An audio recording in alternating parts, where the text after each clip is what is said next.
तो देश की आवाज में बात, अपने देशवासियों की, देश की आवाज में आवाज उन लोगों तक पहुंचाने की कोशिश जिन लोगों ने हमसे वादे किए हैं जिम्मेदारी के साथ। तो आप कॉल कीजिए, नंबर्स भी लगातार आपके सामने फ्लैश होते रहेंगे आपके टेलीविजन स्क्रीन पर। और इस वक्त एक अहम खबर आ रही है, उससे आपको रूबरू कराते हैं। यूक्रेन से भारतीयों की वापसी पर मुख्यमंत्री जयराम ठाकुर ने बयान दिया है। हिमाचल प्रदेश के मुख्यमंत्री का बयान, केंद्र सरकार कर रही है भारतीयों को वापस लाने का प्रयास। 2 फ्लाइट्स में यूक्रेन से आने वाले हैं भारतीय। इन फ्लाइट्स में हिमाचल के निवासी भी शामिल हैं, तो हिमाचल के भी लोग उन फ्लाइट्स में शामिल हैं जो वहां से आ रही हैं। हिमाचल प्रदेश के मुख्यमंत्री ने यह बताया है। यूक्रेन में हिमाचल के 130 से ज्यादा लोग फंसे हुए हैं। परिवार के लोग संपर्क में हैं, कुछ परिजनों से बात भी हुई है। तो सरकार ने यह भरोसा दिला रही है, केंद्र की सरकार भी और हमारे अलग अलग राज्यों की सरकारें भी, कि जो भी लोग वहां पर फंसे हुए हैं उनको सबको वापस लाया जाएगा। मुख्यमंत्री जयराम ठाकुर क्या कुछ कह रहे थे, उनकी बात सुनते हैं, और इसके अलावा आपकी क्या कुछ बात है, आप कॉल कीजिए, वो भी बताइए। जहां युद्ध की ग्रेविटी ज़्यादा है और कैपिटल में निश्चित रूप से ज़्यादा है वहाँ पर कीव में, तो इसलिए हम चिंतित हैं कि जो लोग वहाँ हैं उनको इवैक्यूएट करने में कठिनाई तो आ रही है, लेकिन फिर भी हमारी केंद्र सरकार बहुत जोर से प्रयत्न कर रही है कि भारत के जितने भी लोग वहाँ पर फंसे हैं उनको जल्दी से जल्दी वहाँ से इवैक्यूएट कर लिया जाए। और उसके लिए मैंने कहा कि एडजॉइनिंग जो वहाँ पर कंट्रीज़ हैं और ज़्यादातर लोग जो है पोलैंड से वहाँ से उनको लाया जाए, ऐसा उसमें प्रयत्न किया गया है। अभी तक जो जानकारी हमको मिली है, 2 फ्लाइट्स, एक दिल्ली के लिए एक मुंबई के लिए, जिसमें दोनों में हिमाचल के लोग भी हैं। वो नंबर का जिक्र मैंने हाउस में किया है। तो वो लोग उसमें आने वाले हैं, तो कुछ तो उसमें राहत निश्चित रूप से मिलेगी, लेकिन उसके बावजूद रजिस्ट्रेशन में हमारा नंबर जो है अभी तक जो यूक्रेन में फंसे हुए वो 130 से ज़्यादा हो गया है।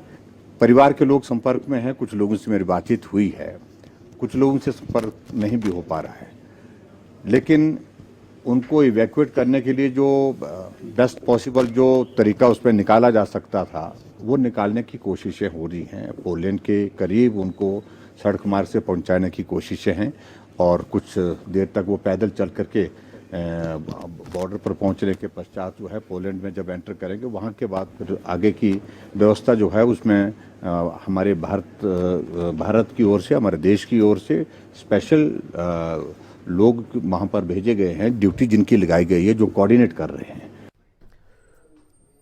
तो हिमाचल के भी काफ़ी लोग फंसे हुए हैं, हरियाणा के भी काफ़ी लोग फंसे हुए हैं, देश के अलग अलग राज्यों के काफ़ी लोग वहाँ पर जो छात्र थे, नौजवान थे, पढ़ने के लिए गए थे। और इस वक्त हमारे साथ धर्मेंद्र चौधरी जी जुड़ चुके हैं फरीदाबाद से। धर्मेंद्र जी के बेटे विनायक चौधरी भी वहाँ पर यूक्रेन में फंसे हुए हैं। वो पैदल चल के कई 26 किलोमीटर करीब पैदल चलकर पोलैंड पहुंचे थे, तो उनसे बात करते हैं। धर्मेंद्र जी, स्वागत है आपका खबर अभी तक पर।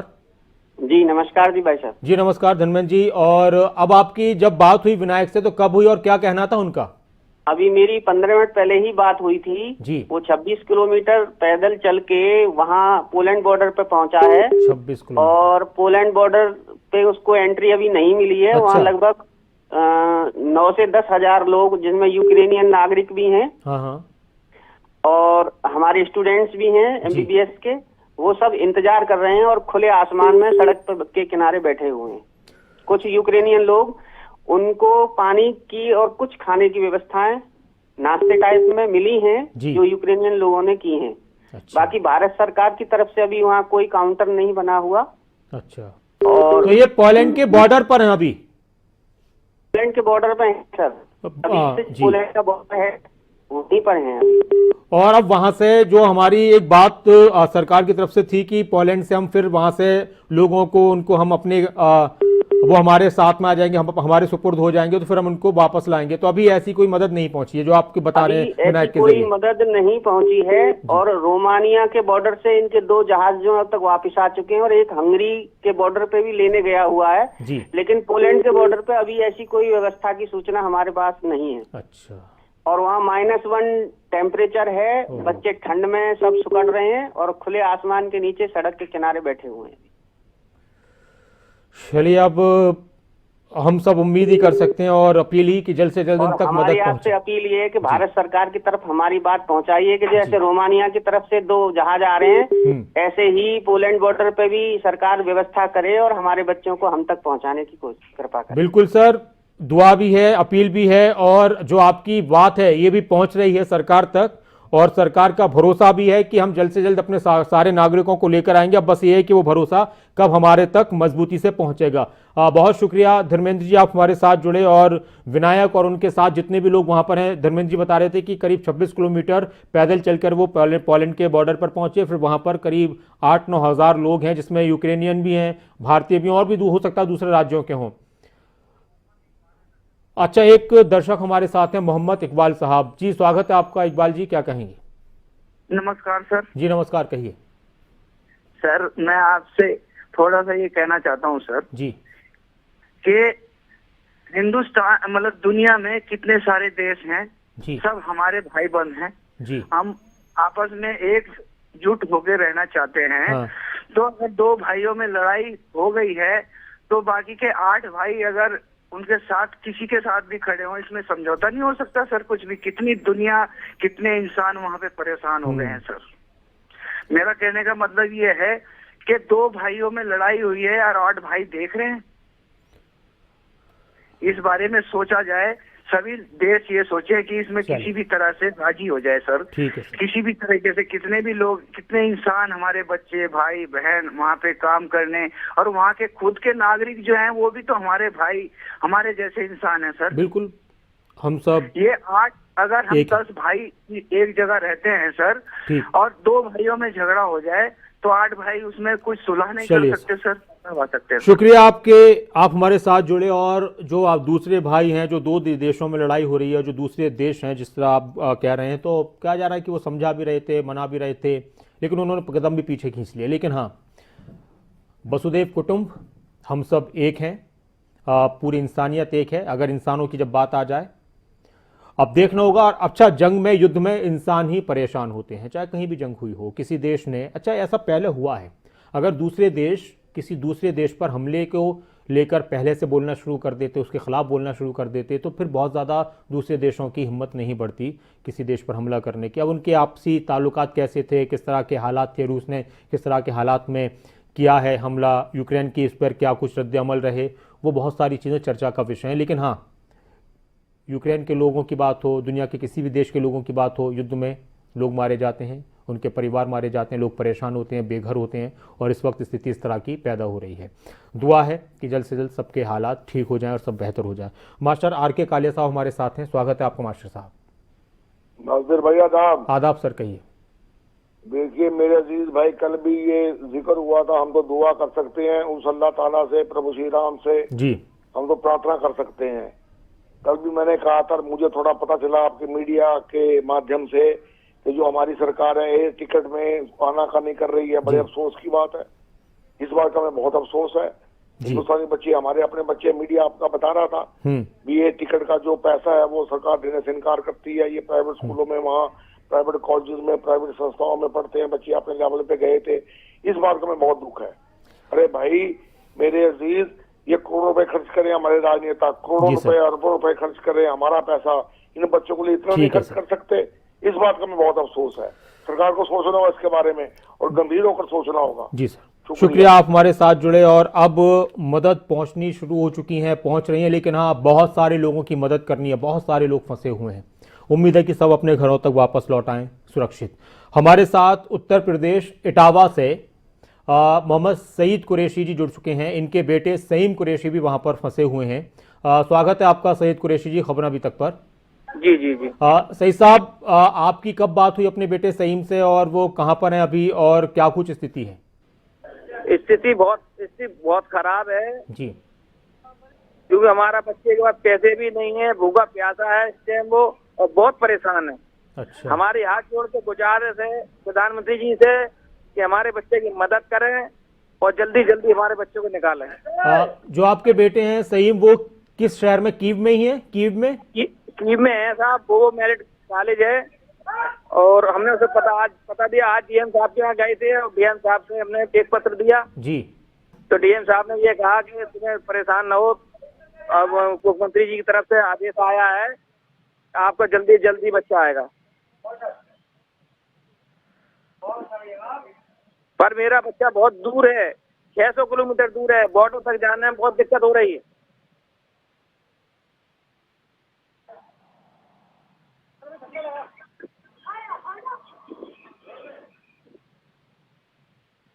हेलो सही साहब, अब जब आपकी बात हुई, अच्छा कितने दिन हो गए वहां पर सईम को गए हुए? 3 साल हो गए सर। 3 साल हो गए। और जब आपने डीएम साहब से मुलाकात की तो डीएम साहब का क्या कुछ कहना था? डीएम साहब ये कह रहे हैं घबराओ नहीं, तुम्हारा बच्चा जल्दी आएगा। जी। अच्छा, वहां पर सईम ने आपको ये बताया कि खाने पीने की और अब कुछ दिक्कतें पेश आ रही हैं क्या वहां पर? अब खाने पीने की बहुत दिक्कत है, पैसे ही नहीं है। अच्छा, और उनके आसपास और भी लोग होंगे, उनके साथ में भी बहुत से लोग होंगे? वो भी बेचारे बंकर के अंदर हैं। जी। तो ये दिक्कतें सामने आ रही हैं, तो उन तक जो मदद पहुंचने की, जो किसी ने संपर्क किया वहां पर उनसे, सईम से, उनके साथियों से, दूतावास की तरफ से या भारत सरकार के किसी नुमाइंदे की तरफ से? अभी किसी ने नहीं करा। अच्छा, लेकिन क्या ना, कीव में सबसे ज्यादा हालात इस वक्त नाजुक बने हुए हैं। जी साहब। जी, आप हौसला रखिए, दुआ है रब से, ईश्वर से कि आपका बेटा और जो हमारे भारत के लोग वहां पर फंसे हुए हैं सब जल्द से जल्द लौटेंगे। हम सबकी दुआएं भी हैं। बहुत शुक्रिया आप हमारे साथ जुड़े सही साहब। तो इटावा उत्तर प्रदेश से हमारे साथ जुड़े हो। तो हमारी कोशिश है कि देश के अलग अलग, गुजरात से एक फोन आया था, एक महिला रो रही थी कि उनके बेटे वहां पर फंसे हुए हैं और कोई संपर्क नहीं हो पा रहा। तो अलग अलग जगहों से हम कोशिश कर रहे हैं कि जिन जिन जगहों के भी लोग हम तक कम से कम उनसे बात कर लें। और ये जो आवाज़ें हैं आपकी देश की आवाज़ में, ये सब पहुंचती हैं, मालूम होता है कि भाई क्या चल रहा है, लोग क्या कह रहे हैं। तो इसलिए आवाज़ें पहुंच रही हैं। अब वो आवाज़ों का असर कितना हो रहा है यह हमें सोचना चाहिए। एक दर्शक है हमारे साथ, अशोक जी, स्वागत है आपका, क्या कहेंगे? नमस्कार सर। नमस्कार अशोक जी, कहिए। हाँ सर, मेरा बेटा ओडेसा यूक्रेन में अच्छा। 5th ईयर में अभी वो MBBS की स्टडी कर रहा था। हम्म। तो अभी ये जो एक हमारे ऊपर, आपके बेटे का नाम हर्षवर्धन? हर्ष सैनी। जी जी, हर्षवर्धन से कल हमारी बात भी हुई थी। ओके ओके, हर्ष सैनी भी उनके साथ में है, वो भी नारायणगढ़ से बिलोंग अच्छा करता अच्छा, है। आपके बेटे का क्या नाम है सर? हर्ष सैनी। हर्ष सैनी, अच्छा अच्छा, हर्षवर्धन अलग हैं? यस यस, हर्षवर्धन अच्छा, दूसरा बेटा। हाँ, वो भी नारायणगढ़ से हैं। नारायणगढ़ से बिलोंग करता है। जी जी जी। तो अब आपकी कब बात हुई थी हर्ष से? हर्ष से मेरी 3 घंटा पहले बात हुई थी। हाँ हाँ। तो हमें जो है वहां पे, पहले मैंने एम्बेसी में, मैं डेली मेल डाल रहा हूँ, मुझे एम्बेसी से मैसेज मिला था कल कि आप अपने बच्चों को कोई भी अपना ट्रांसपोर्टेशन ले करके उनको बोलना कि अपने ट्रांसपोर्टेशन से वो खुद जो अरेंज करके पहुंचेंगे बॉर्डर पे। कौन से बॉर्डर के लिए? ये रोमानिया के लिए। अच्छा। पर लेकिन रोमानिया वहां से पड़ता है नियर अबाउट 600 किलोमीटर। 600 किलोमीटर, ओहो। तो 10 घंटे का सफर था और रास्ते में जो है वो फायरिंग चल रही है। जी जी जी जी जी। तो वो पॉसिबल नहीं था उनके लिए पहुंचना वहां पे। कल उन्होंने खुद में अरेंज भी की थी एक बस को, लेकिन वो बस वाला भी सुबह मना कर गया कि मैं नहीं जा पाऊंगा। जी जी जी। क्योंकि रास्ते में खतरा है। बिल्कुल। तो उसके बाद में फिर उनके पास में पड़ता है एक मालदोवा पड़ता है कंट्री, जो इंडिया को अभी तक परमिशन नहीं दी है वहां पे कि बिना पासपोर्ट, बिना वीजा के कोई भी वहां पे जो है एंट्री कर सकता है। अच्छा। लेकिन हमारे बच्चों ने सुबह डिसाइड किया, क्योंकि रात में वहां पे फायरिंग हुई थी बहुत सारी जी ओडिशा में, तो वो अपने आप को वहां सुरक्षित नहीं समझ रहे थे जी। तो इसलिए उन्होंने जो मालदोवा है वहां के लिए सुबह गाड़ी किया और वहां के लिए वो निकल गए हैं। मतलब उन लोगों ने खुद से ही अब ये तय किया, जो वहां पर हर्ष और उनके सारे साथी थे, कि हम, कौन सा देश बताया आपने सर? मालदोवा। अच्छा, कि हम वहां पहुंच जाएं। हाँ, वो मालदोवा के लिए निकल गए हैं, निकल चुके हैं। अच्छा, उनके साथ जो सुबह 3 बच्चे निकले थे जी, तो वो मालदोवा पहुंच गए थे। फिर उसके बाद क्या हुआ? तो अभी हमारा उनसे कांटेक्ट नहीं हो पा रहा। अच्छा अच्छा अच्छा। क्योंकि वो बॉर्डर पे पहुंच गए हैं, बॉर्डर तक का तो हमें पता है कि वो बॉर्डर पे पहुंच गए। अभी उनको एंट्री मिलती है या नहीं मिलती है। आप सर एक काम कीजिए अशोक जी, कि आप अपने स्थानीय प्रशासन से, जो डीसी हैं, उनसे बात करें आप, कि ऐसे ऐसे आपके जो बेटे हैं वो उस जगह पर पहुंच चुके हैं और आपकी लास्ट बात उनसे ये हुई थी, तो उन्हें बताएं ताकि वो इस कार्यक्रम के जरिए हम भी बताने की कोशिश करेंगे, लेकिन एक जो एक प्रोटोकॉल है प्रशासन के जरिए वो सरकार तक आपकी बात पहुंचाएंगे, क्योंकि सरकार भी ये कह रही है कि हमें सारी जानकारी दीजिए कि कहाँ कहाँ पर बच्चे हैं। जो पीएम का वो बनाया हुआ है ना जी कंट्रोल रूम, वहाँ पे मैंने मैसेज छोड़ दिया है 2 ठीक बार। है, बहुत सही जी।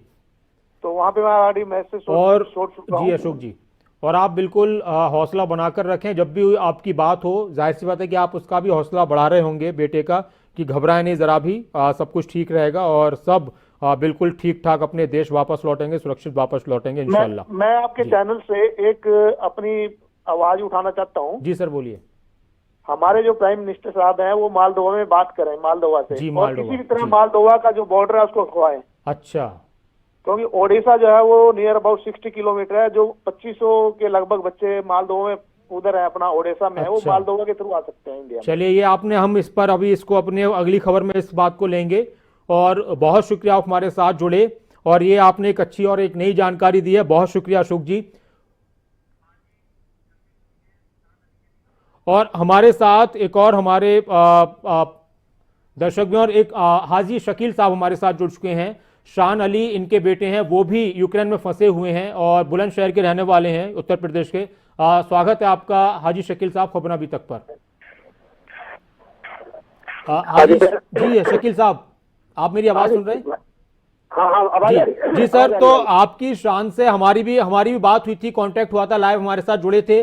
अब शान कहां पर हैं और आपकी क्या बात उनसे हुई है? भाई साहब, मैंने ये बोला कि उससे भैया वो कीव में है, कीव में? अच्छा, हाँ कीव में है, अंडरग्राउंड है भाई, अंडरग्राउंड। तो आपकी बात हुई आज उनसे? हाँ बात हुई, वैसे अपने ठीक ठाक है वैसे। ठीक है, अच्छा हाँ हाँ, और वो कागज मांगे थे हमसे, आज कागज पहुंचाए हमने। अच्छा अच्छा। हाँ तो वैसे उसने, हाँ शान ने बताया आपको कि और क्या कुछ दिक्कतें अभी आ रही हैं, कितने लोग उनके और साथ में हैं, और वहां उनसे किसी ने संपर्क किया, दूतावास की तरफ से कोई संपर्क हुआ? न संपर्क तो ना हो पाया भाई। नहीं हो पाया, अच्छा। हाँ चलिए हाजी साहब, आप भी परेशान ना हो, इंशाल्लाह सब कुछ ठीक होगा और आपके बेटे भी जल्द से जल्द वापस लौटेंगे। हमारे जो तमाम देशवासी हैं, भारतीय हैं, सब लोग वापस लौटेंगे और सुरक्षित वापस लौटेंगे। उम्मीद है हमारी सरकार की तरफ से जो कदम इस वक्त उठाए जा रहे हैं वो जल्द से जल्द कामयाब होने लगेंगे, और लोग आ भी रहे हैं वहां से, बस ये है कि तादाद बहुत ज्यादा है और थोड़ी देर हो चुकी है, तो इसलिए दिक्कत आ रही है। बहुत शुक्रिया शकील साहब हमारे साथ जुड़ने के लिए। आशा शर्मा जी हमारे दर्शक हमारे साथ जुड़ चुकी हैं हिमाचल प्रदेश से। जी आशा जी, स्वागत है आपका, क्या कहेंगी?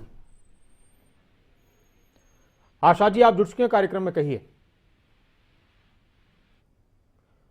आशा शर्मा जी, अगर आप मेरी आवाज सुन रहे हैं तो अपनी आप बात शुरू करें। मैं चलिए, बहुत शुक्रिया आप हमारे साथ जुड़े और आपने ट्राई किया, आप दोबारा से कोशिश कीजिए।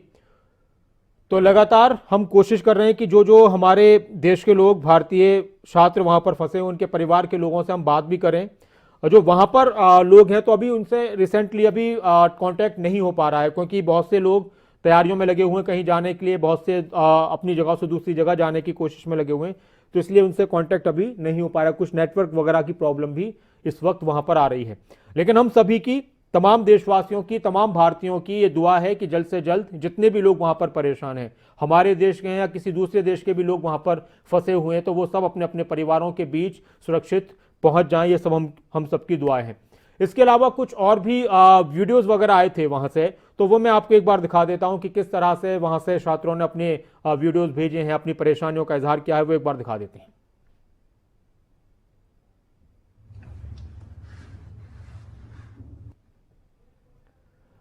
तो बहुत सारे लोगों की परेशानी इस वक्त हमारे सामने है, और हम सबकी दुआएं हैं कि सब कुछ ठीक रहे और सब ठीक रहें।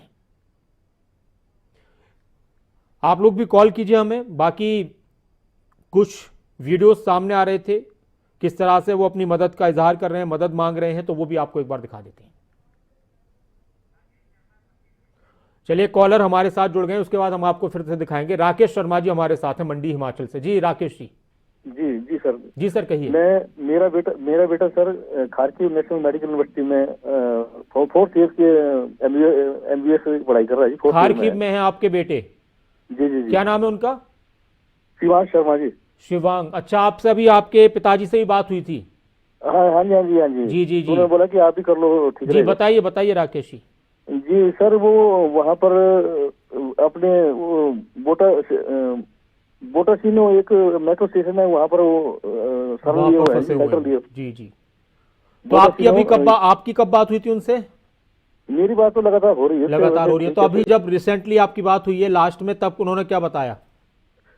अभी अभी ठीक है सर, मैं चाहता हूँ कि जल्दी जल्दी इवैक्यूएट हो बिल्कुल जाए सर, वहाँ से। बिल्कुल। ये तो जाहिर सी बात है कि आप तो ज्यादा, आपका परिवार चाहेगा, बेटा भी चाहेगा जी, कि जल्द से जल्द आप लोग एक साथ नजर आएं, और हम सबकी भी दुआएं हैं, हमारी भी अपील है। बार बार हम लगातार खबरें अभी तक अपने तमाम जितना हमसे पॉसिबल हो रहा है, हम सब ज्यादा से ज्यादा लोगों से बात करने की कोशिश कर रहे हैं जो वहां पर फंसे हुए हैं या फिर भारत में जो लोग परेशान हो रहे हैं परिवार के। और कुछ और आप कहना चाहते हैं राकेश जी? कोई अपील, कोई संदेश? अपील संदेश ये सर, वो सकुशल भारत लौट जाएंगे जी, जल्दी जल्दी। और जो सरकार के प्रयास हैं उस पर आपका क्या कहना है? सरकार की कोशिशें हैं? बिल्कुल सर, सरकार कर प्रयास करते सर। जी, आप परेशान ना हो राकेश जी, बिल्कुल ठीक लौटेंगे शिवांश, और आपके बीच में जल्द से जल्द होंगे। कुछ परेशानी है, जाहिर सी बात है कि अचानक से आई ये परेशानी है, लेकिन हम थोड़ा सा पहले हमारा जो प्रशासन था जाग जाता तो थोड़ा सा हमारे लिए आसान हो जाता, हमारे लोगों के लिए लौटना। लेकिन फिर भी हम सभी को उम्मीद है और पूरा यकीन है कि सब कुछ ठीक रहेगा, और ईश्वर ने चाहा तो जल्द से जल्द सब लोग बेहतर तरीके से बिल्कुल सुरक्षित अपनों के बीच में होंगे।